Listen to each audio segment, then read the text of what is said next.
Thank you, Mr. Chairman. Thank you all for being here. I want to thank everybody for making this happen today, and I want to remind everybody this is a nonpartisan issue. This has nothing to do with party politics. I think the cover-up goes a lot deeper than that. I also want to thank my colleagues, Representative Anna Paulina Luna, sitting beside me here, Jared Moskowitz, my friend across the aisle, has an incredible mind, and I'm anxious to hear his questions, my buddy Eric Burleson, and it's not in my notes here, but Matt Gates. If it hadn't been for Matt Gates, myself, him, and Luna would still be down at Eglin Air Force Base trying to get some answers.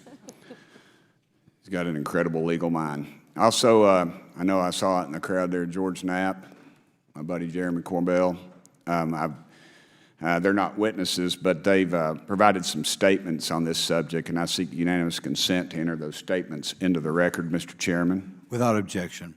Also, would like to enter in, I understand now that this is unclassified and it's public record, but as we all know, that's sometimes difficult for the public to get a hold of. A report, Defense Intelligence Reference Documents, Advanced Space Propulsion Based on Vacuum, Space-Time Metric Engineering, some light reading for some of our members.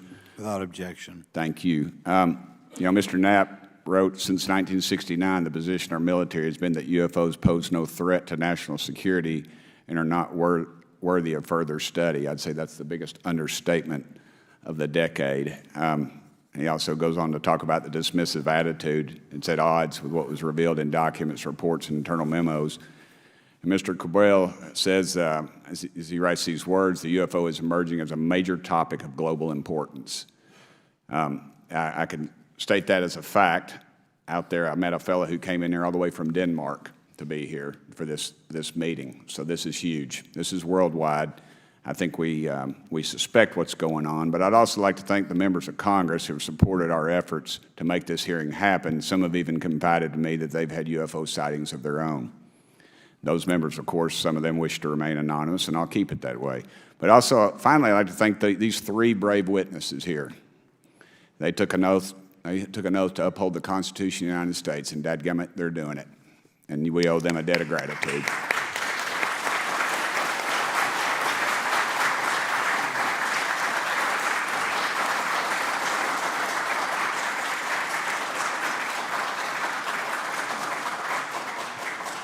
Y'all quit clapping, you're cutting in on my time.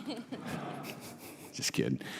These folks, they've got nothing to gain from this, and I think you're going to find out that they've endured quite a few slings and arrows. We need to remember them in our prayers and their families. And I'm thankful to them for their honest testimonies. They have done interviews and appeared in documentaries like Accidental Truth to get their stories out there, and now they are all here to testify under oath for Congress. It's been so difficult to get here today. I've said, in the Baptist church, we'd say that the devil's in our way. And the devil has been in our way through this thing. We've run into roadblocks from members, from the intelligence community, the Pentagon. I proposed legislation to go in the FAA reauthorization that just said if an airline pilot has a sighting, that when he makes that report to the FAA, that it would come to Congress. But I was told that the intelligence community did not like that, and the amendment was not even heard in committee. I think it's time for this country to take back our country. We need to tell the folks at the Pentagon they work for us. Dadgummit, we don't work for them. And that's exactly the point. This is an issue of government transparency. We can't trust a government that does not trust its people. We're not bringing little green men or flying saucers into the hearing. Sorry to disappoint about half y'all. We're just going to get to the facts. We're going to uncover the cover-up, and I hope this is just the beginning of many more hearings and more people coming forward about this.